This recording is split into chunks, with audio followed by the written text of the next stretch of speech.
Niyə panik atak yaranır? Ümumiyyətlə panik atak bayaq da siz də qeyd elədiyiniz kimi ölüm qorxusu. Biz elə bilir ki, bu dəqiqə öləcəyik.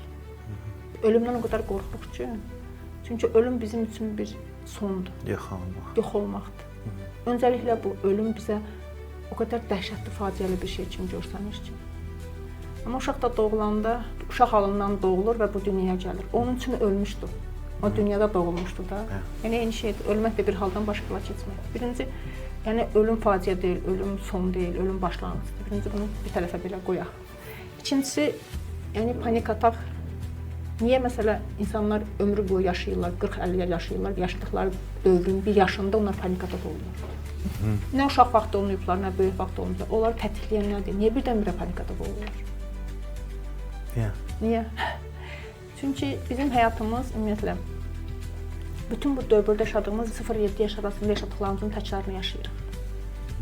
Və 0-7 yaş arasında yaşadığımız, bizi qorxudan amma üstünü basırdığımız, görməzdən gəldiyimiz, xatırlamaq istəmədiyimiz.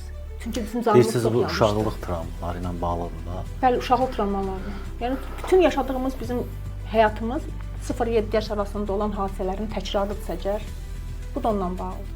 Uşaq bir qorxur, çox qorxur və onu heç cürə ifadə eləyə bilmir. Danışa bilmir, deyə bilmir, hətta unudur. O qədər qorxur ki, onu unudur. Unutduğunu zənn eləyir daha doğrusu.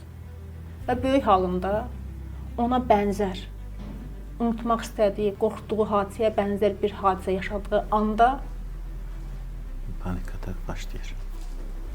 Hamı da belədir. Çoxsunda belədir. Sadəcə olaraq insanlar xatırlamaq istəmir. Bəlkə elə adam var ki, panik atakda, amma onun uşaqlığı elə də belə böyük travma ilə keçməyib, hər şey qaydasında gedir. Travma dediyiniz nədir sizcə? Travma nədir? Bax, travma uşaqda, məsələn, gətirirlər uşağa deyək ki, ad üçün keçirdirlər, qaranlıq otağa, qaranlıq otaqda da ad üçün eləyirlər və birdən-birə işıqlar yanır və şam yanır, part eləyir, səslər çıxır və bu uşaq üçün travmadır. Yəni siz travma deyəndə niyə onu yalnızca pis şeyə yozuruq? Hə, başa düşdüm.